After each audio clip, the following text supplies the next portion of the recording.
외국의 어떤 코미디언이 이런 이야기를 했답니다. 코미디언이 한 얘기니까 웃긴 이야기입니다. 제가 전달하면 여러분도 웃으셔야 됩니다. 아이가, 신생아가 이 땅에 태어났는데 태어나자마자 세상이 너무 멋있어서 깜짝 놀라서 너무 놀라서 약 1년 반 정도 할 말을 잃었답니다. 어차피 말 못하는 걸 참 재미있게 소개한 것 같습니다. 저는 그 정도까지는 아니지만 이번 성지순례를 통해서 견문도 조금 넓혔고 공부도 조금 했습니다. 마치 여러분은 한 번도 안 갔다 오신 곳을 저만 갔다 온 듯한 교만한 태도로 여러분에게 잠깐 소개를 해보겠습니다. 목회자들 세계에서 성지순례는 4가지 종류가 있습니다. 첫 번째는 이스라엘 성지순례입니다. 구약과 복음서의 배경이 되는 이스라엘을 갈 때에는 이집트도 함께 갑니다. 그래서 출애굽하는 여정과 시내산을 올라가고 광야를 지나서 이스라엘을 둘러보는 그런 이스라엘 성지순례가 하나 있습니다. 또 하나는 바울 선교여행 성지순례입니다. 사도행전에 의하면 바울이 전도여행을 3차례, 마지막 로마로 끌려가는 것까지 합치면 4차례 여행을 한 것으로 나타납니다. 그 중에 사도행전 16장부터 28장까지의 행적을 따라가는 성지순례, 이번에 제가 다녀온 코스입니다. 또 하나의 성지순례 코스가 초대교회 성지순례입니다. 그래서 초대교회 중에 특별히 터키를 중심으로 한 소아시아에 있었던 7교회를 둘러보는 그런 코스입니다. 또 하나가 제목을 잘 붙입니다. 종교개혁지 성지순례입니다. 루터가 활약한 독일을 중심으로 깔뱅, 츠빙글리, 후스 등이 활약했던 프랑스, 스위스, 영국, 체코 일대를 둘러보는 여정입니다. 예전에는 한 번 가기도 힘들었는데 요새는 조금 상황이 나아져서 목사님들이 이제 2번, 3번 가십니다. 그러니까 새로운 성지순례 코스도 개발되고 있습니다. 그래서 최근에 한 곳이 더 추가되었다고 합니다. 캄보디아, 인도, 베트남 등을 둘러보는 동남아 성지순례입니다. 근데 동남아하고 성지하고 무슨 상관이 있나? 그러니까 목사님들이 제목을 잘 붙여야 됩니다. 그래서 고민하다가 붙인 제목이 다종교 체험입니다. 목회자들 세계에서 성지순례라는 거룩한 이름으로 가는데 솔직히 말하면 여행이고 관광이고 좀 그렇습니다. 그래서 목회자들이 쉬기도 하고 약간의 재충전도 하고 그런 기회를 갖습니다. 저도 여러분이 보내주셔서 잘 다녀왔는데 혹시 주변에 목회자들이 성지순례 간다 그러면 좀 삐딱한 마음보다는 넓으신 마음으로 좀 품어주시면 감사하겠다 부탁을 드려봅니다. 사도행전 16장을 한번 펴보시겠습니다. 다 같이.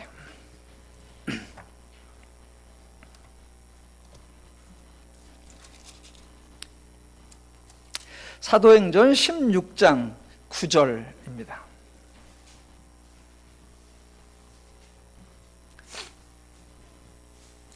사도행전에서 좀 여러 곳을 볼 것입니다. 사도행전 16장 9절 제가 읽어보겠습니다. 밤에 환상이 바울에게 보이니 마게도냐 사람 하나가 서서 그에게 청하여 이르되 마게도냐로 건너와서 우리를 도우라 하거늘입니다. 바울이 이 환상을 보고 이 환상에서 요청된 내용에 따라서 마게도냐 지역, 오늘날 그리스 지역으로 선교 여행을 출발하게 되고 저도 요번에 그 여정을 따라갔다 왔습니다. 11절을 보시면 우리가 드로아에 배로 떠나 사모드라게로 직행하여 이튿날 네아폴리로 가고 거기서 빌립보에 이르니입니다. 앞에 프레젠테이션에 빌립보가 나왔습니다. 그래서 저 빌립보에 저 서 있는 사람은 저는 아닙니다. 빌립보에 들렀었고 13절 안식일에 우리가 기도할 곳이 있을까 하여 문 밖 강가에 나가 거기 앉아서 모인 여자들에게 말하는데, 두아디라시에 있는 자색 옷감 장사로서 하나님을 섬기는 루디아라 하는 한 여자가 말을 듣고 있을 때 주께서 그 마음을 열어 바울의 말을 따르게 하신지라 그와 그 집이 다 침례를 받고, 라고 나오는 이 루디아의 집을 방문하였고 그 가족이 침례를 받았다라고 하는 개울이 있고 침례터가 있어서 그곳에도 방문을 했었습니다. 해설자에 의하면 저희가 알고 있는 거하고 하나 다른 게 있었습니다. 저나 주변 분들이 루디아를 거기 있던 자주 장사하는 여인으로 알고 있는데, 해설자에 의하면 루디아는 그 여인의 이름이 아니라 그 지역의 이름이라고 합니다. 그 지역이나 그 지역에 사는 여인을 말하는 거지 특정인의 이름은 아니다라고 저도 좀 새로 알게 되었었습니다. 자, 그렇게 루디아의 집을 방문한 후에 16절 이하를 보시면 바울이 귀신 들린 여종을 고쳐주었다가 곤경에 처하게 됩니다. 그래서 사로잡히는데 23절을 보시면 많이 친 후에 사람들이 바울을 쳤다는 겁니다. 옥에 가두고 간수에게 명하여 든든히 지키라 하니 그가 이러한 명령을 받아 그들을 깊은 옥에 가두고 그 발을 착고에 든든히 채웠더니입니다. 깊은 옥이라고 그래서 가보니까 깊은 옥은 아니었습니다. 뭐 지하로 푹 들어가 있는 건 아니고 저렇게 바위로 둘러싸이는 곳에 안쪽으로는 한 2, 3m, 좌우로는 한 4, 5m 되는 그런 감옥이었었고요.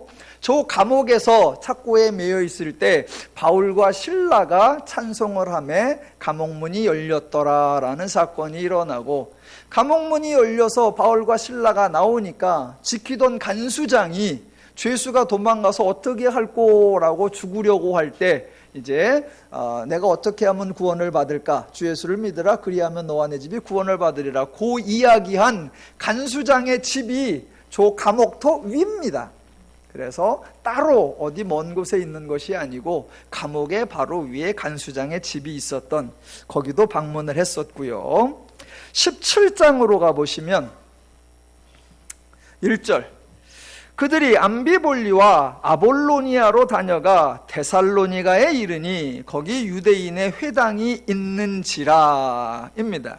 거기에 이제 바울이 도착을 했습니다. 가이드가 한 돌 위를 갑니다. 저게 큰 바위, 요 강단만한 돌인데 높이는 조금 얕고, 거기다가 목사님들 다 발을 저렇게 올리라고 그래요. 시켜요. 그래 놓고 사진을 찍게 합니다. 그래서 왜 그러냐 그랬더니 바울이 이 지역에 첫 발을 디딘 그 장소랍니다. 그러니까 목사님들도 다 발을 얹고 복음을 위하여 목숨을 아끼지 않고 여행을 떠나겠다라는 마음을 고백하라. 그래서 저는 발을 뺐습니다.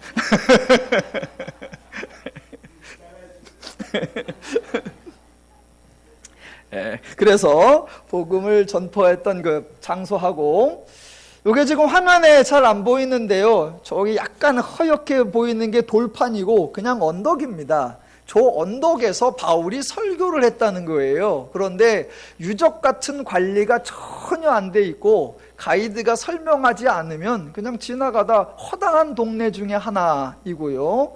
그 다음 사진에도 지금 계단이 보이는데 저 계단에가 바로 바울이 선포했던 곳이랍니다. 그래서 그 바울 선포했던 주변에 저렇게 장소를 만들어서 여기는 아까보다 조금 낮게 그렇게 관리를 하고 있었습니다.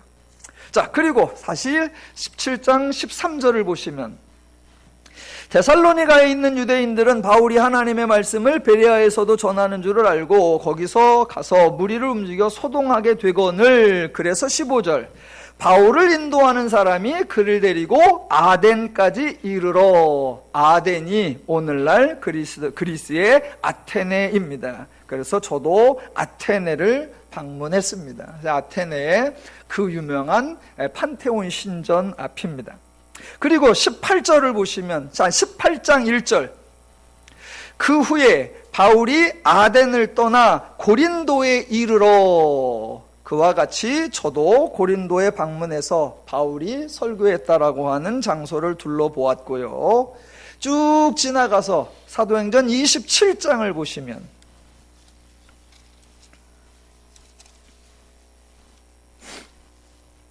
27장 1절, 자, 우리가 배를 타고 이달리아로 가기로 작정되매라고 되어 있습니다. 그래서 바울은 죄수로서 배를 타고 이탈리아로 넘어가는데, 저희는 죄수 호송선은 아니고요, 그렇다고 크루즈도 아니고 일반 배를 타고 2인 1실에서 하룻밤을 자고 로마로 저희들도 옮겨갔습니다.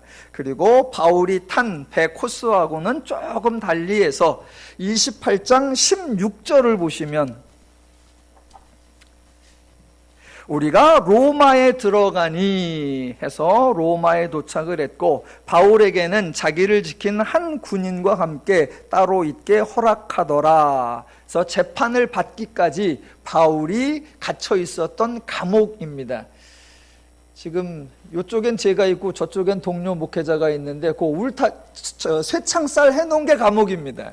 그래서 그 안으로 들어가면 아까 빌립보 감옥터보다 조금 더 좁습니다. 그래서 한 2평 정도 되나? 그래서 그 안을 이렇게 뒤다보는데, 저는 그 안의 사이즈와 상황이 너무나 익숙했습니다. 마치 늘 제가 거기 있었던 것처럼. 왜 그런가 그랬더니 지금 제 방이 딱 그만해요.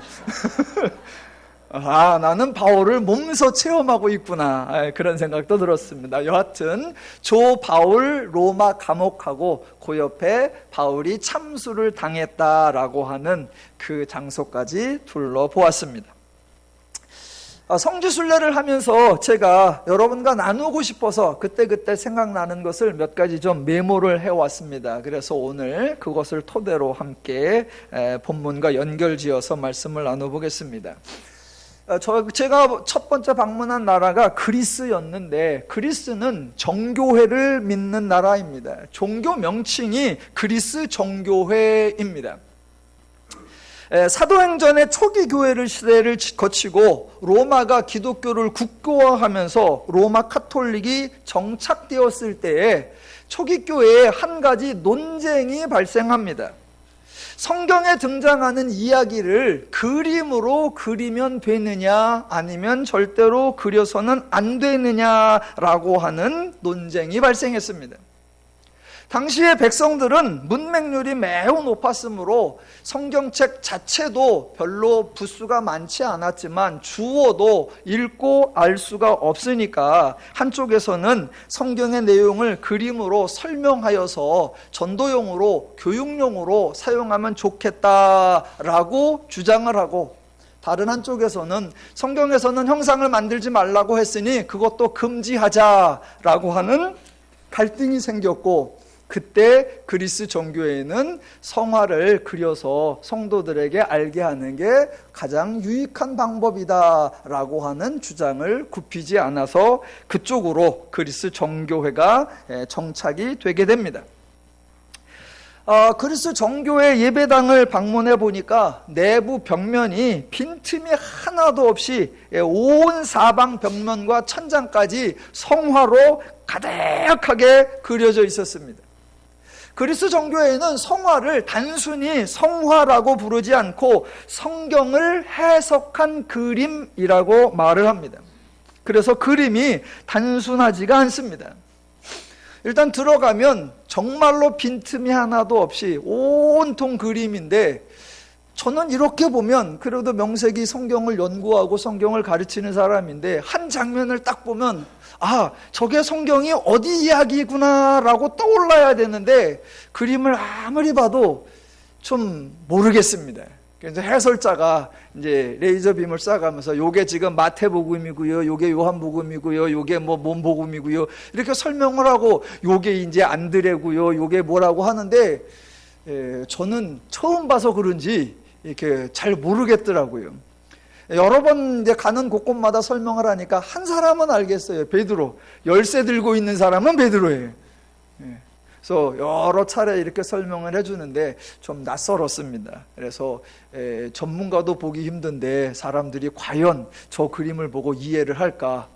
제가 처음 보니까 좀 어색해서 잘 모르겠구나. 그래서 여러분이 또 보내주시면 다음번에 잘 보고 와서 설명을 잘 하겠습니다. 한 가지 그림을 그냥 그리는 게 아니라 성경의 본문을 가능한 한 잘 해석해서 전달하려고 하니까 비슷하면서도 조금씩 다르다고 합니다.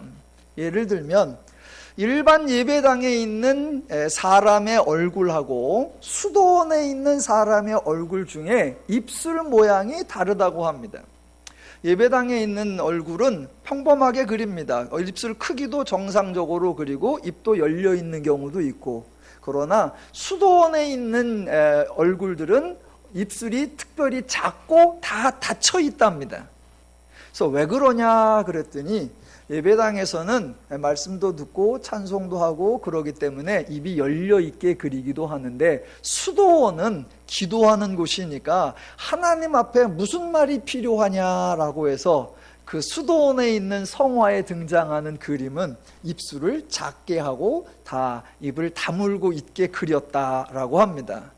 그래서 그런 설명들을 들으면서 저 그림 하나에 모든 의미를 담으려고 하니까 참으로 많은 생각들을 했구나, 그런 느낌이 들었고요. 다만 보는 사람이 알아차려야 되는데 알아차리지 못하는 것이 조금 미안하기는 했습니다. 대신 한편으로는 글을 읽지 못하는 사람들을 위해서 성화를 그렸다면 예전에 지어진 예배당에 예전에 그려진 성화가 있는 것은 이해가 되는데, 이제 대부분의 사람들이 글을 읽을 줄 아는데 최근에 지어지는 예배당에도 동일하게 성화를 그리고 있는 이유는 어떻게 설명해야 하나 조금 난감했었습니다. 그리스 정교회는 성화는 되게 강조하는 반면에 성상은 인정하지를 않는다고 합니다. 그래서 예배당 외부나 내부에 성상은 단 하나도 존재하지 않았습니다. 그래서 가는 곳에 있는 예배당을 가끔씩 이렇게 들르는데 제가 가이드분에게 질문을 했습니다. 그리스 정교회의 가장 대표적인 예배당이 어디냐? 그리스 정교회의 상징적인 예배당이 어디냐? 제가 평상시 그런 얘기를 잘 못 들어본 것 같은데 그런 데가 어디냐라고 했더니 없답니다. 그리스 정교회가 역사가 참으로 오래되기는 했지만 특별하게 역사성을 강조하거나 규모를 자랑하거나 성화를 그린 사람을 기념하거나 예배당을 건축한 그 사람을 추앙하는 등 여하튼 별도의 의미를 부여하는 그런 예배당은 없다라고 합니다. 그리고 예배당이 그렇게 크지 않습니다. 중소형 쪽이에요.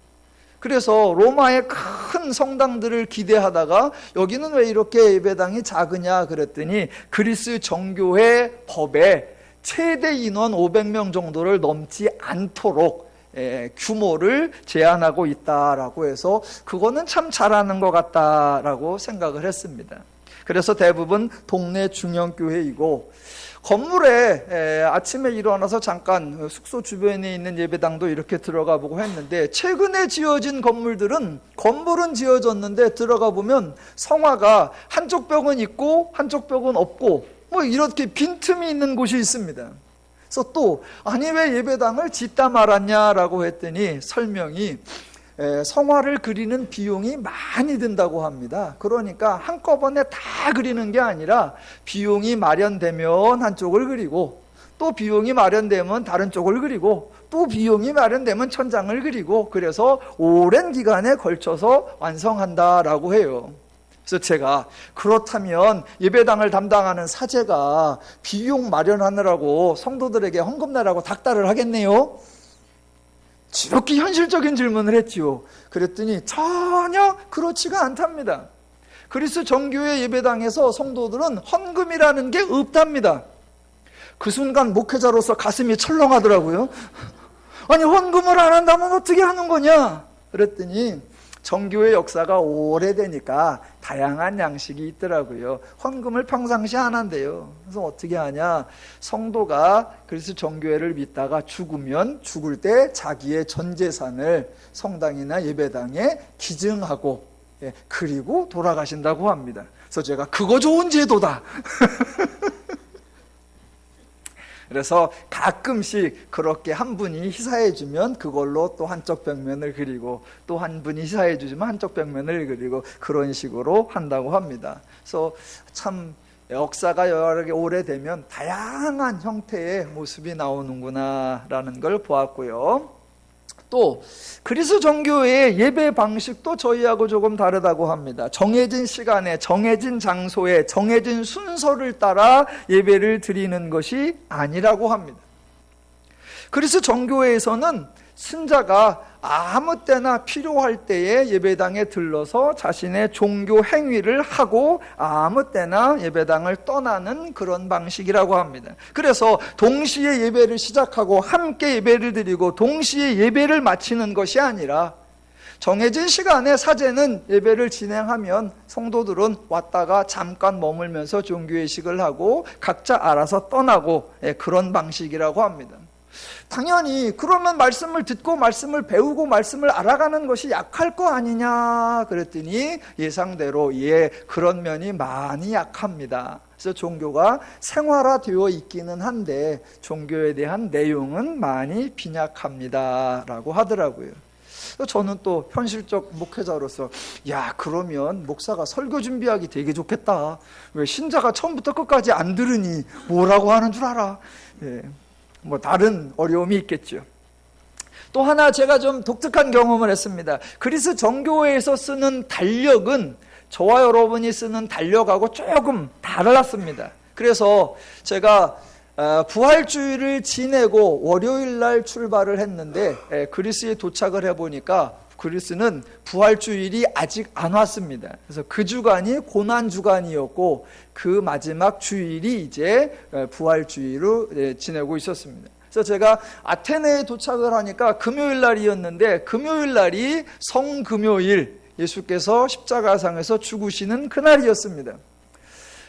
그날 숙소 근처에 예배당이 한 두어 곳이 있었는데 한 곳에 꼭 나가보라고 해서 저녁에 나가보니까 성금요일에 신도들이나 비신도들이나 거의 다 모든 사람이 예배당 주변에 모입니다. 그러면 예배당에서는 그때 8시경에 예수님의 장례식을 진행합니다. 그래서 우리나라만 비슷한 꽃상여를 만듭니다. 그래서 우리나라는 종이로 꽃을 장식했었는데 여기는 실제로 꽃을 이렇게 여러 가지 모양으로 좀 만듭니다. 저기 지금 불이 들어와 있는 게 꽃이 달려있는 데다가 조명을 해놓은 겁니다. 그래서 앞에서 사제 같은 사람이 행진을 하면 뒤에 신도들이 상여를 어깨에 메고 그 위에 많은 신도들이 따라서 행진을 합니다. 그래서 여러 예배당이 있으면 각 예배당에서 상여가 각자 다 나옵니다. 다 나오면 약속된 한 장소에 모여서 공통으로 장례 예식을 간단히 하고 다시 원래 예배당으로 돌아가서 예배당에다가 잠시 안치를 하고 그 다음 날에 부활의 아침을 맞이한다고 합니다. 그리스 정교회에 대해서 저도 아주 적은 정보만 알고 있었고 경험한 적은 없었는데, 이번에 여러분이 보내주신 여행을 통해서 저에게 소중한 경험을 할 수 있었습니다. 그리스에서 이탈리아로 이동을 했는데 지역적으로만 이동을 한 것이 아니고 국가적으로만 이동을 한 것이 아니고 종교적으로도 이동을 한 셈이었습니다. 이탈리아, 특별히 로마의 바티칸 왕국은 별도의 국가이면서 종교의 중심지였습니다. 따로 설명을 하지 않아도 종교의 특성을 파악할 수 있었습니다. 그리스에서 안내자가 이런 얘기를 합니다. 그리스는 청각 여행이고 이탈리아는 시각 여행입니다. 그게 무슨 말입니까? 그랬더니 그리스에서는 아테네나 델피나 고린도나 이런 유적지를 방문하면 남아있는 게 돌멩이하고 돌무덤 뿐입니다. 그래서 가이드가 설명하는 내용을 계속 들어야 이게 무슨 장소였고 무슨 의미였는지가 이해가 되지, 듣지 않으면 돌멩이 보러 다니는 거에 불과합니다 라고 말해요. 그래서 또 그 말 따라 귀에 아주 난청이 들릴 정도로 막 계속 웅웅거릴 정도로 오랜 시간 이야기를 들었고, 이탈리아로 딱 넘어가니까 가이드가 필요 없습니다. 말을 들을 것도 없이 보면 그냥 와 소리가 나옵니다. 이탈리아에 도착을 하니까 가이드가 여기 모여주세요, 설명할게요 그랬는데 안 모여요. 왜? 다 보러 가. 그리고 설명을 좀 길게 하려고 그러면 그만, 다음 거 보려고. 그래서 과연 거기는 시각 여행이었습니다. 그리스 정교회 예배당과는 전혀 다른 차원이었습니다. 방송이나 매체를 통해서 보던 초대형 성당과 수많은 성상들이 말 그대로 어마어마하고 휘황찬란하고 엄청났습니다. 동시에 수만 명이 미사를 드릴 수 있는 규모였습니다. 로마에 있는 베드로 대성당은 안과 밖을 모두 둘러볼 수 있었고, 피렌체에 있는 두오모 성당과 베네치아에 있는 두오모 성당은 외부에서만 둘러보았습니다. 여러분이 아시는 대로 베드로 대성당을 짓는데 너무나 많은 비용이 들어서 그 비용을 충당하느라 로마 카톨릭에서 면죄부라는 것을 발행하게 되었지요. 그래서 그 면죄부를 사서 봉헌함에 돈을 넣는 순간 지옥에 있던 또는 연옥에 있던 믿음의 선조가 옮겨간다라고 할 정도로 면죄부를 아주 많이 팔았는데, 그 면죄부 판매를 비난하려고 신학적 논쟁을 해보자고 루터가 비텐베르크 대학에 반박문을 붙인 그것이 종교개혁의 출발점이었었습니다. 제가 로마를 둘러보면서 한 가지 조금 당황하기도 하고 조금 의아하기도 한 것이 있었습니다. 그것은 베드로와 바울에 대한 차별이었습니다. 물론 로마 카톨릭이 베드로를 강조한다는 것은 알고 있었지만 바울을 이렇게까지 무시하나라는 생각에 많이 놀랐습니다. 로마 카톨릭에서 베드로를 강조하는 것은 마태복음 16장 18절에 근거합니다. 제가 읽어보면 예수께서 베드로에게 이르시는 말씀, 또 내가 내게 이르노니 너는 베드로라. 내가 이 반석 위에 내 교회를 세우리니 음부의 권세가 이기지 못하리라. 내가 천국 열쇠를 내게 주리니. 이 구절을 근거로 해서 예수가 권세를 베드로에게 위임했고, 그리하여 베드로가 카톨릭의 초대 교황이 되었다라고 주장을 합니다. 그 내용까지는 알고 있었는데 상대적으로 바울은 거의 방치 또는 폐기까지는 아니고 소외, 차별이 너무너무 심했습니다. 앞서 보여드렸던 로마에서 바울이 재판받기 전에 대략 한 2년 정도 갇혀 있었다라고 하는 감옥이 있었고, 바울이 참수를 당했다라고 하는 장소도 있었는데, 그 장소의 황량함은 제가 다 바울님께 민망할 정도였습니다. 베드로 대성당의 그 어마어마함에 비하면 바울의 기념교회는 그냥 작은 평범한 예배당이었고, 베드로 대성당 앞에는 들어가기 위하여 온 광장에 줄이 어마어마하게 길게 늘어져 있었는데, 바울 기념교회에는 방문객이 그날 오전에 우리와 우리 다음 팀 두 팀뿐이었습니다. 예수님을 같이 믿고 같은 복음을 전했고 같은 로마라고 하는 지역에 있었는데, 베드로를 대하는 방식과 바울을 대하는 방식은 도무지 같지 않았습니다. 로마를 방문하는 많은 카톨릭 신자들은 베드로 대성당은 반드시 방문을 하지만 바울의 기념교회는 거의 방문하지 않는다고 합니다. 그래서 바울 기념교회를 방문하는 사람은 한국에 어서 오는 사람들과 특히 독일을 중심으로 한 개신교 소수의 인원만 있다라고들 합니다.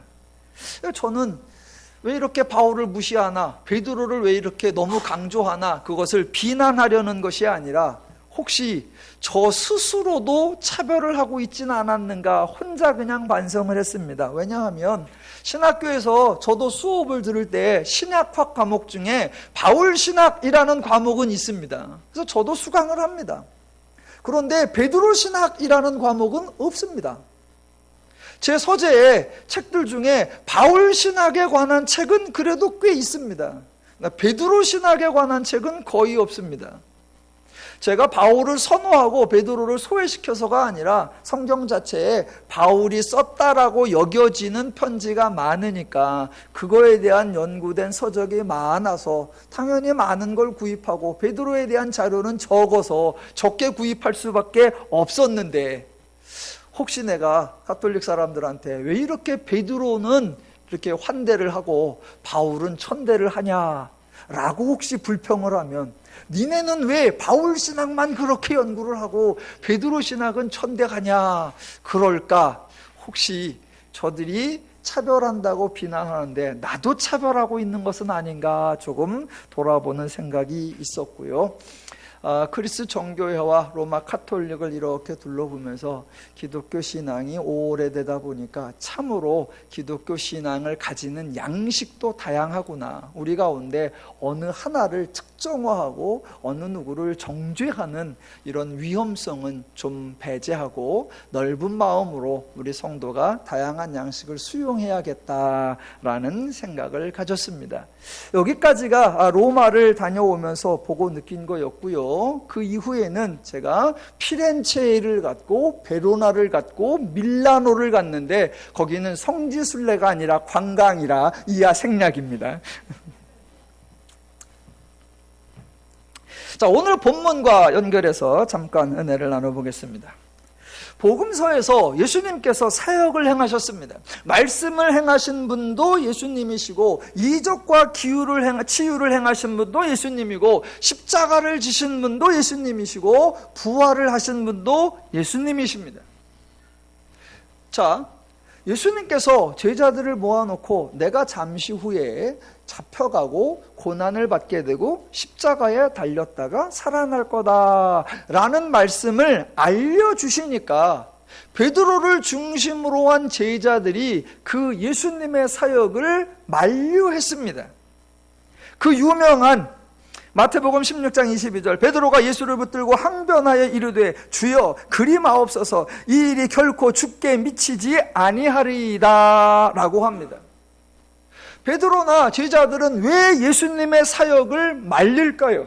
왜 십자가에 달리시는 사역을 저항할까요? 그 이유는 자기들 모임의 주축이 예수님이고 이 모든 것을 이끌어 가시는 상징적 존재가 예수님이시니까 만약 예수님이 사라지면 이 무리, 이 모임을 대표하고 상징하는 존재가 없어지기 때문이었습니다.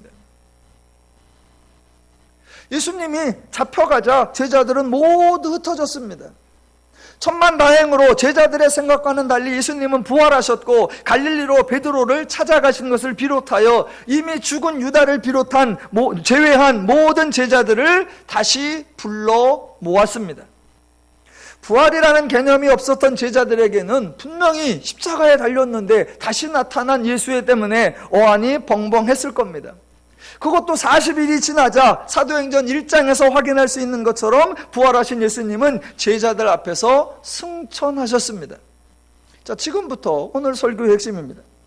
자, 예수님이 기독교 당시 예수님을 따르던 무리들을 대표하고 그 무리들을 상징하는 인물이 예수님이었는데 그 예수님이 승천을 해버리셨습니다. 그렇다면 이제 예수님을 따르던 이 무리, 예수님의 제자들이 모여있는 이 모임을 설명할 수 있는 근거, 이 모임을 소개할 수 있는 상징이 무엇일까요?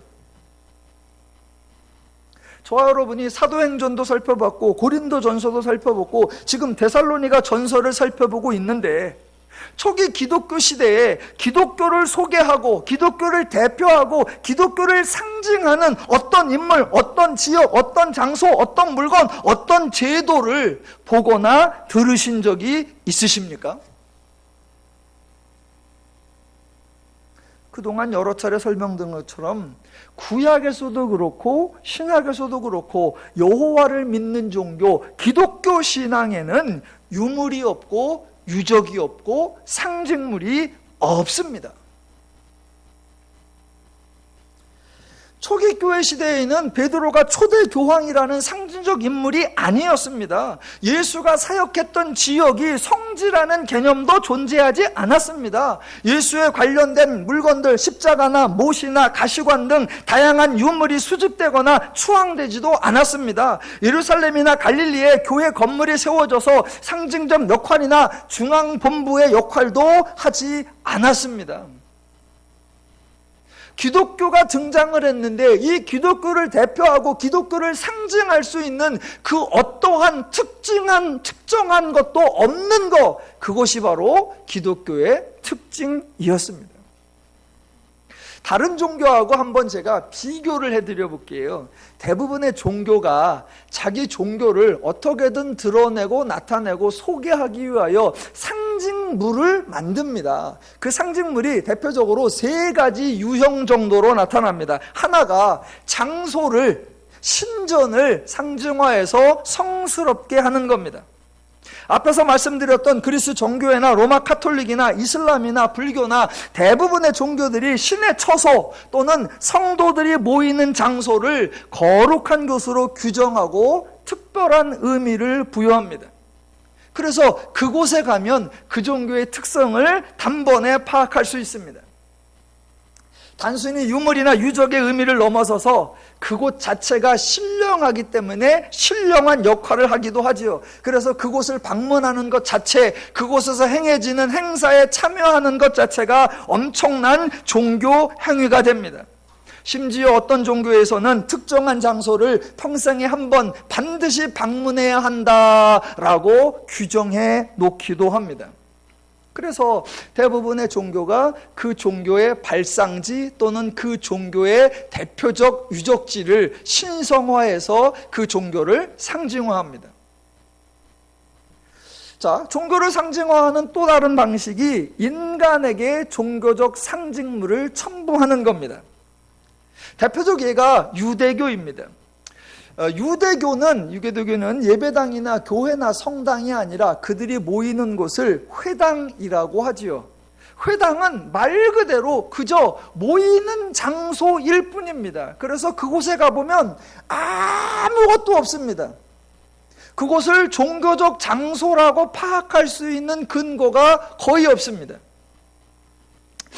예전에 여러분이 저를 스페인에 보내주셔서 제가 한번 다녀온 적이 있는데, 코르도바라고 하는 지역에 가니까 예전에 한 12세기, 13세기에 유대인의 집단 거주 지역이라고 소개를 합니다. 그래서 제가 인솔자에게 질문을 했죠. 유대인의 그때 그 지역의 세비야라든가 코르도바 여러 성당들을 많이 방문을 하고 그런 후였는데, 그러면 유대인 거주 지역이 있었다면 이곳에도 회당이 있었을 거 아니냐라고 했더니 인솔자가 자기가 이쪽에 인솔을 10년 이상 했고 가장 베테랑이고 전문가인데 유대인 회당은 가본 적이 없다.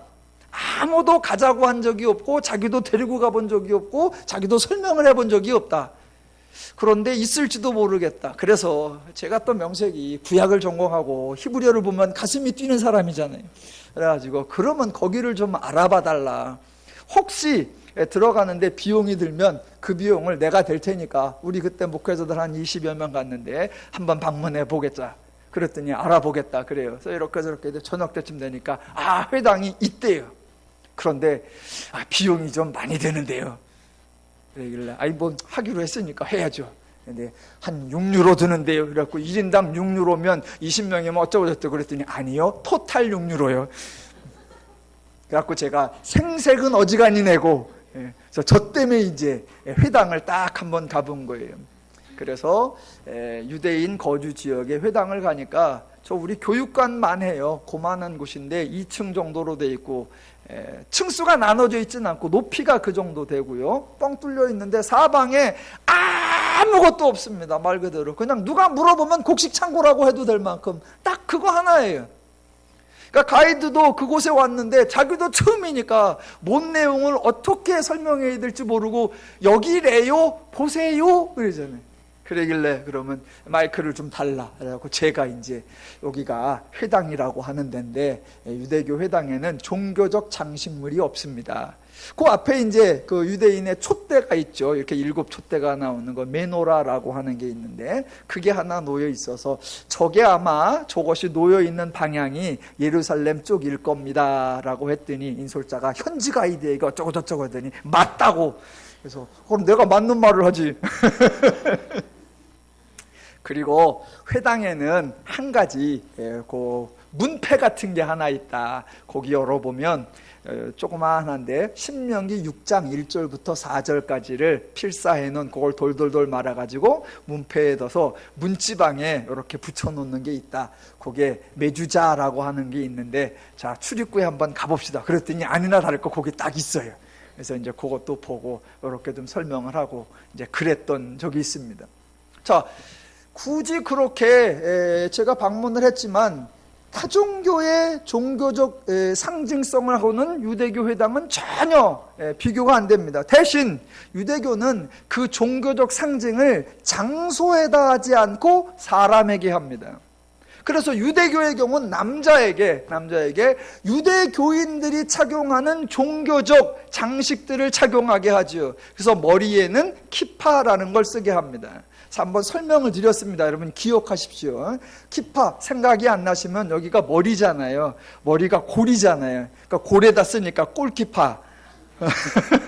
그러면 잊지 않습니다. 골에다 쓰는 키파, 골키파. 그래서 여기다가 키파를 하고요. 그 다음에 탈릿이라고 하는 후드를 걸칩니다. 그래서 이렇게 스카프처럼 후드를 걸치면 끝에 술이라고 이렇게 나와 있는 그런 탈릿이라고 하는 거. 그 다음에 테플린이라고 여기에다가 네모난 이런 박스가 하나 있습니다. 정사각형에. 그 박스도 열면 거기에다가 성경 구절을 적어서 거기다 집어넣습니다. 그래서 그거를 박스에다가 끈을 매서 이렇게 둘러매게 되어 있습니다. 그러니까 그런 종교적 상징 체계, 상징 장식물을 개인에게 부착시키는 겁니다. 그래서 누구라도 그 사람에게 종교가 뭐냐고 물어보지 않고 그냥 종교적 상징물을 보면 아, 저 사람은 유대교인이구나 라고 알 수 있는 겁니다. 하나 예를 더 들면 유대교의 교회는 남자에게 그러고 이슬람 경우에는 여자들을 종교적 상징이라고 보다는 종교적 제한된 방식으로 하는 게 있지요. 의복을 머리부터 발끝까지 얼마나 가리느냐에 따라 온전히 가리는 부르카부터 머리만 가리는 히잡까지 그런 또 제한을 두죠. 그러니까 우리나라의 경우에는 근래에 히잡 쓴 여인들을 가끔 보고 부르카를 입은 여인 온전히 다 가리고 요 눈에만 이렇게 망사 쳐놓은 그거예요. 거의 볼 경우가 없는데 저도 실제로 본 경우는 요번에 이제 가서 주변에서 좀 눈에 많이 띄더라고요. 매체에 의하면 이제 유럽 지역에서도 그런 종교 의복을 입지 못하도록 제한하는 그런 뉴스들을 보았는데 아직까지는 많이 좀 허용되는 것 같습니다. 자, 지금 설명드리는 게 2가지였습니다. 종교마다 자기 종교를 특징 짓는, 상징 짓는 그런 활동을 하는데 하나는 장소를 신성화하거나 하나는 인간에게 종교 장식물을 붙이는 거. 그 다음에 또 한 가지가 있는 게 그게 뭐냐면 특정한 종교 행위를 하는 겁니다. 종교 의식을. 여러분 잘 아시는 성호를 그리는 거 있지요. 그리스 정교회하고 로만 카톨릭이 성호를 그립니다. 성호를. 그런데 이게 다르다고 합니다. 인솔자가 설명을 분명히 했어요. 그리스 정교회는 위에서 아래로 내리는 건 같은데 그 다음에 왼쪽에서 오른쪽으로가 먼저 가느냐 오른쪽에서 왼쪽으로가 먼저 가느냐가 서로 다르답니다. 그래서 설명을 막 하는데 저는 어차피 난 안 할 거니까 그러면서 안 들었어요. 제가 지금 어떻게 설명을 해야 될지 모르겠어요. 여하튼 이렇게 하고 나서 어느 쪽부터 하느냐에 따라서 종교가 구별된다고 합니다. 그래서 그런 거나 또 이슬람에서 매일 5차례 정해진 시간에 기도를 하는 행위들 이런 것들은 종교 양식, 종교 행위를 상징화시켜서 자기 종교를 드러나게 한다라는 겁니다. 자, 그렇다면 다시 기독교로 돌아와서, 그렇다면 기독교의 상징은 무엇일까요? 특히 기독교가 시작되던 시대에 기독교는 어떻게 기독교를 상징화했었을까요? 바울이 아덴을 방문하여 아주 유명한 선언을 하죠. 제가 여러분에게 자주 읽어드리는 구절, 사도행전 17장 21절입니다. 모든 아덴 사람과 거기서 나그네된 외국인들이 가장 새로운 것을 말하고 듣는 것 이외에는 달리 시간을 쓰지 않음이라. 바울이 아레오바고 가운데 서서 말하되, 아덴 사람들아, 너희를 보니 범사에 종교심이 많도다. 내가 두루 다니며 너희가 위하는 것들을 보다가 알지 못하는 신에게라고 새긴 단도 보았으니, 그런즉 너희가 알지 못하고 위하는 그것을 내가 너희에게 알게 하리라 입니다. 요 말한 장소가 아덴의 판테온 만신전 앞 파르테논 신전 앞입니다. 지금 사진상에 저 위에 있는 것이 여러분 보시는 그 큰 기둥이 나와 있는 신전, 파르테논 신전이고, 요 앞에 두 사람이 서 있는 그 중에 오른쪽이 접니다. 지금 바위 언덕이죠. 바위 언덕. 요 바위 언덕이 아레오보고 광장입니다. 요 언덕 앞에는 평지가 있고, 자, 그런데 바울이 지금 저 언덕에 서서, 아무것도 없는 바위 언덕에 서서 직선거리로는 한 200~300m 떨어진 곳에 그렇게 어마어마하게 서 있는 그 신전을 보면서 외치는 말이 그 다음 말이에요. 제가 읽어드릴게요. 자, 판테온 신전과 파르테논 신전이 어마어마하게 세워져 있는 그 신전 앞에서 아주 낮은 언덕배기에서 바울이 하는 말, 사도행전 17장 24절, 우주와 그 가운데 있는 만물을 지으신 하나님께서는 천지의 주제시니 손으로 지은 전에 계시지 아니하시고 또 무엇이 부족한 것처럼 사람의 손으로 섬김을 받으시는 것이 아니니 이는 만민에게 생명과 호흡과 만물을 친히 주시는 이심이라 입니다. 저는 늘 이 구절을 읽고 제가 이 구절을 특별히 좋아하면서 저 현장에 딱 가서 보면서, 와, 바울의 심장이 참 먹먹하게 다가왔습니다. 저렇게 어마어마하게 보이는 그 신전을 향하여 내가 전하는 이 시는 저렇게 사람이 지은 곳에 계시지 아니하도다 라고 말하는데, 그때 사람들의 반응이 어땠을까? 성경엔 이렇게 나옵니다. 그들이 죽은 자의 부활을 듣고 어떤 사람은 조롱도 하고 어떤 사람은 이 일에 대하여 내 말을 다시 듣겠다 하니 이에 바울이 그들 가운데 떠나니, 이제 그 신 이야기를 하고 예수의 부활 얘기를 하니까 죽은 자가 살아났대라고 하면서 조롱했다라고 합니다. 그런데 제가 한번 실제로 그 자리에서 상상을 한번 해보았습니다. 누군가가 바울이 전하는 그 말을 듣고 바울에게 질문을 했다고 합시다. 오, 바울, 당신이 말하는 그 신을 만나려면 어디로 가야 합니까? 라고 물었다면 바울은 뭐라고 했을까? 당신의 신을 만나려면 무엇을 해야 합니까? 라고 물었다면 바울은 어떻게 했을까? 로마에서 한 곳 더 방문한 곳이 카타콤베라고 하는 지하 무덤이었습니다. 로마 사람들이 무덤으로 사용하던 공동묘지 지역이었는데, 로마 법에는 공동묘지 지역 내에 거주하는 사람은 타치하지 않는다라는 법이 있었대요. 그래서 범죄자들이 잡힐 것 같으면 최후의 수단으로 도망가는 곳이 공동묘지였답니다. 그러니까 로마에 거주하던 그리스도인들이 박해를 받으니까 살려고 도망간 곳이 공동묘지였는데, 상황이 안 좋아지니까 거기에서 오래 머물게 되고 여러 사람이 자꾸 모여들게 되어서 공동묘지를 지하로 파고 들어가고 또 파고 들어가고 또 파고 들어가고 그렇게 계속 파고 들어가고, 그런 지하 교회 형태가 로마에만 4군데가 있다고 하는데 제가 그 중에 한 군데를 들어갔다 왔습니다. 얼마나 미로로 되어 있는지, 이제 현지 가이드가, 이제 이탈리아 현지 가이드가 앞에서 인솔을 하고 우리 가이드가 이제 해설을 해가면서 지나갑니다. 그러면 현지 가이드가 지하에서 절대로 사진을 못 찍게 합니다. 그런데 또 우리 목사님들의 특징, 시키는 걸 안 듣잖아요. 그러니까 사진 찍지 마세요. 그러면 우리 목사님들이 이제 짭니다. 그래갖고 서너 명이 현지 가이드 사방을 둘러싸요. 안 보이게. 그리고 한 10대 명이 다 둘러싸고 5명이 뒤에서 찰칵 막 찍어요. 그래 놓고 카카오톡에 올려. 그럼 알았어요. 그러면서 막 찍어요. 그때 이제 제가 뒤에서 찍는 거 담당이었어요. 그래서 이제 앞에서 현지 가이드를 막 살살 밀어가면서 가고 뒤에서 이제 몰래 찍는데 찍다 보니까 앞 사람들이 벌써 가버렸어.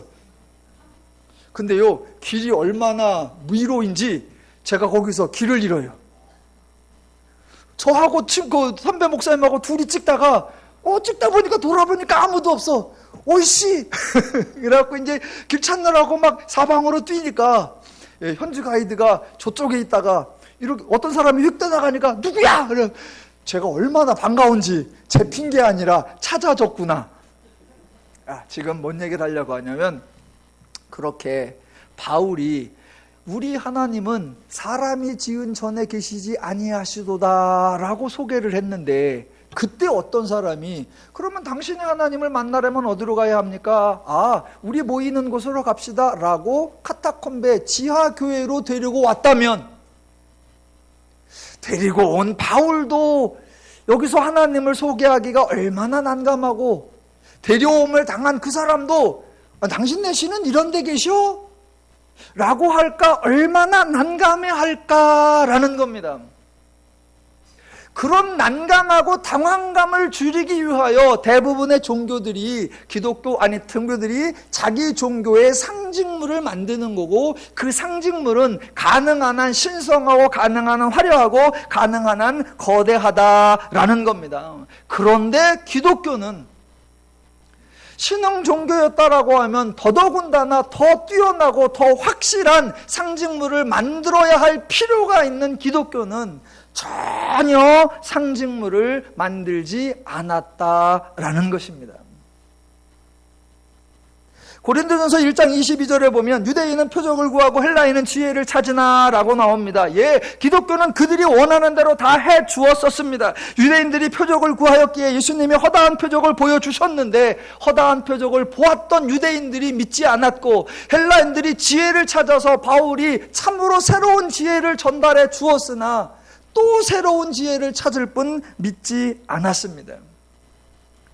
사람들은 어떤 상징물이 있으면 훨씬 더 전달하기가 쉽고 훨씬 더 표현하기가 쉽고 훨씬 더 소개하기가 쉬울 것 같다라고 생각하지만 그것은 죄인의 원리일 뿐 모든 특정화와 모든 상징물들은 그 종교를 변질시키게 할 뿐 그 종교를 온전하게 드러내지 못합니다. 그래서 여호와 종교, 그래서 하나님 신앙은 구약부터 지금까지 기독교를 상징화할 수 있는, 기독교를 특징화할 수 있는 그 어떤 것도 만들지 않는다라는 것입니다. 자, 마지막으로 지금까지 들으신 것을 고려하면서 데살로니가전서 1장 8절을 보시겠습니다. 이 얘기를 하려고 여기까지 온 겁니다. 1장 8절. 주의 말씀이 너희에게로부터 마게도냐와 아가야에만 들릴 뿐 아니라 하나님을 향하는 너희 믿음의 소문이 각처에 퍼졌으므로 우리는 아무 말도 할 것이 없노라입니다. 제가 궁금했던 게 이겁니다. 바울이 복음을 전할 때에 이것이 기독교다라고 소개할 것이 없고 상징화시켜줄 것이 없고 전달할 것이 없었습니다. 그저 처음부터 끝까지 말만 할 뿐이었습니다. 그렇다면 반대로 저들이 데살로니가 사람들이 믿는다는 거, 저 사람들이 영접했다는 것을 확인할 수 있는 수단이나 방법은 있었을까요? 동일하게 없습니다. 바울이 내가 너희에게 예수에 대하여 전하노라. 제일 쉬운 건 부활한 예수가 생존해 계시는 거죠. 그래서 내가 부활했도다 라고 하면 부활하신 예수가 상징물이 되고 실체가 되어서 확증시켜줄 수 있습니다. 그러나 부활한 예수는 승천해버리고 아무것도 기독교의 상징물이 없는 상태에서 예수를 전하고 있습니다. 그러면 그들이 예수를 믿었다, 예수를 영접했다, 성도가 되었다 라고 나는 그들이 믿었다는 걸 확인하는 방법이 있느냐? 당연히 없다라는 겁니다. 바울이 8절에서 들은 이야기가 두 가지입니다. 하나는 주의 말씀이 너희에게로부터 마게도냐와 아가야에게 들렸다라는 것, 즉 데살로니가 사람들이 주의 말씀을 전했다라는 것, 또 하나 하나님을 향하는 너희 믿음의 소문이 각처에 퍼졌으므로 이거죠. 그러면 좀 바울이 데살로니가 사람들이 말씀을 전하고 있구나, 데살로니가 사람들의 소문이 나에게 들리는구나, 그 소문 들은 것으로 족합니까?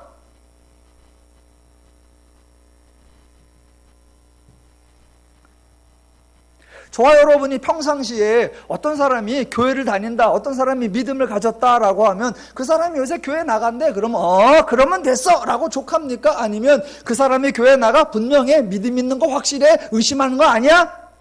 따져보고 늘 구원 받았습니까? 확신하십니까? 성령 세례 받으셨습니까? 영생을 얻으셨습니까? 라고 묻고 참 그리스도인이십니까? 진정한 성도이십니까? 하나님의 자녀이십니까? 또 묻고 확인하고 재차 확인하고 검증하려고 하는 우리의 행태입니다. 그러나 바울은 자기가 데살로니가에서 복음을 전했고 사도행전에 의하면 불과 3주밖에 머무르지 않았다 그래요. 그런 사람들이 예수를 확실하게 믿었는지, 영접을 해서 하나님의 자녀가 되었는지, 그것에 대하여 확인하거나 검증하거나 그들을 의심하거나 하지 않고, 그들이 주의 말씀을 전한다, 그 소문 하나 듣고 한다는 말이 8절 끝에 우리는 아무 말도 할 것이 없노라 입니다. 그러니까 오늘날 우리가 다른 성도, 다른 그리스도에게 자꾸 확인하려 하고 점검하려 하고 검증하려고 하는 방식, 성경은 사용하지 않는다라는 겁니다. 자, 한 가지 중요한 사실은 지금 8절이 2절부터 10절까지 진행되는 감사하리로다 라고 하는 찬양의 메시지에 들어있다라는 겁니다. 즉 바울은 데살로니가 사람들이 하나님을 믿고 있는 것이 자신이 수고한 결과가 아니고 데살로니가 사람들이 결단한 결과가 아니라 하나님의 역사하신 열매다라고 인정하고 있다라는 것입니다. 이게 중요합니다. 기독교에서는 구원을 뭐라고 하느냐? 전적으로 하나님이 은혜로 주시는 선물이라고 합니다. 바울은 그렇게 선포하고 자기가 선포한 대로 인정을 하더라라는 겁니다. 바울 자신의 경우도 마찬가지죠. 바울은 원래 예수 믿는 사람을 박해하던 그런 인물이었습니다. 그러나 어느 날 예수를 만났고 구원을 받았던 사람입니다. 그래서 예수를 박해하던 사람이 예수를 전하니까 주변에 있는 사람들이 바울을 의심합니다. 저거 지금 쇼하는 거 아니야? 괜히 우리 공동체로 들어와서 우리를 잡아내려고 색출하는 거 첩자 아니야? 그렇게 의심을 했지요. 그때 바울이 어떻게 합니까? 바울이 자신의 진심, 자신의 변화를 설명할 수 있는 수단이나 방법, 기독교적 상징을 제시하던가요? 바울이 다메섹으로 가는 그 길상에서 예수님을 만나죠. 그러니까 누군가 자기를 의심하면 맨날 내가 다메섹 도상에서 예수를 만났었다, 그때 음성이 들렸었다, 그런 걸 간증하던가요? 아니면 그들이 의심할 때마다 나는 방언을 말할 줄 안다, 그러니까 나는 성도다 라고 하던가요? 아니면 나는 특정한 종교 행위를 한다, 그러니까 나도 구원받은 게 분명하다 라고 반복하던가요? 그러니까 오늘날 우리들이 하나님의 말씀을 선포하면서 정작 우리네 신앙 양식이 하나님의 원리와 다르다라는 겁니다. 구원은 어떻게 받느냐? 하나님이 구원하신다. 그렇다면 그 하나님의 일하심을 인정하면 우리가 점검하고 테스트하고 확인하려고 하고 우리가 점점 확증하려고 하는 그것을 빼고 하나님이 구원하셨다라는 걸 말 그대로 인정해야 한다라는 겁니다. 그래서 바울은 혹시라도 자기를 의심하는 사람들에게 자기의 환상을 얘기하거나 자기의 방언을 얘기하는 것이 아니라 그리스도로 말미암아 나 구원받았고 그리하여 내가 새 사람 되었다라고 하는 자신의 삶을 사는 것, 그것으로 족하더라라는 것입니다.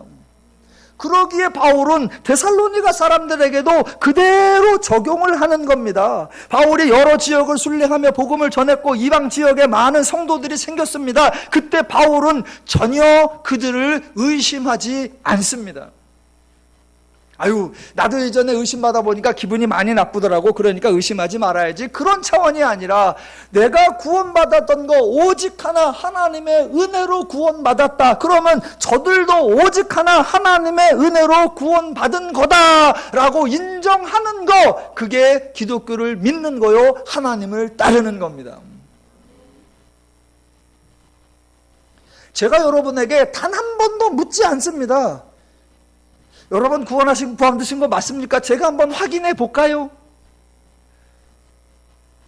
그따구로 해놓고도 구원 받았어요. 점점 제가 보기에는 어떤 분은 지옥에 가까워져 가고 있는 것 같은데, 해볼까요? 아니요. 여러분은 꼭 기억하셔야 되는 게, 제가 확인할 줄 몰라서 안 하는 게 아니라 확인할 줄 아는데도 안 하고 있다는 것을 귀하다고 생각하셔야 됩니다.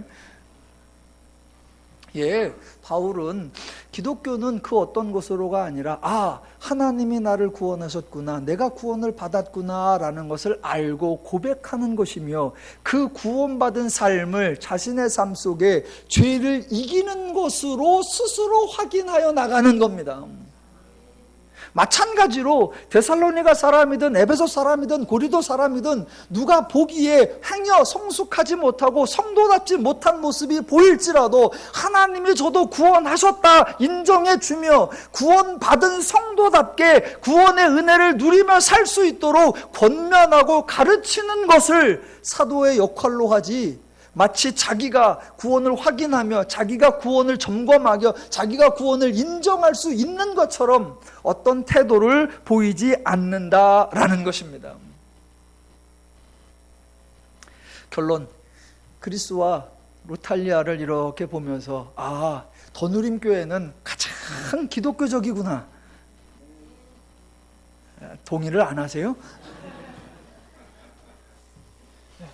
우리도 상징물 만들 수 있고 어떤 형식화 만들 수 있고 기독교인이라는 것을 확인할 수 있는 다양한 장치를 만들 수 있는데, 더누림교회는 그런 것을 일체 없애버리는 겁니다. 그래서 성도 스스로가 내가 하나님의 은혜로 구원을 받았구나 라는 걸 깨닫고, 성도 스스로가 내가 죄를 이기며 하나님의 나라를 누리고 있구나 라는 것을 확인하는 것, 그것만이 기독교의 유일한 방식이며 기독교의 가장 분명한 방식이고, 그것이 더누림교회의 특징입니다. 성경을 통해 하나님을 풍성히 알아가시고 성도됨을 풍성히 알아가셔서 하나님 나라를 풍성히 누려가시기를 주님의 이름으로 축원합니다. 기도하겠습니다.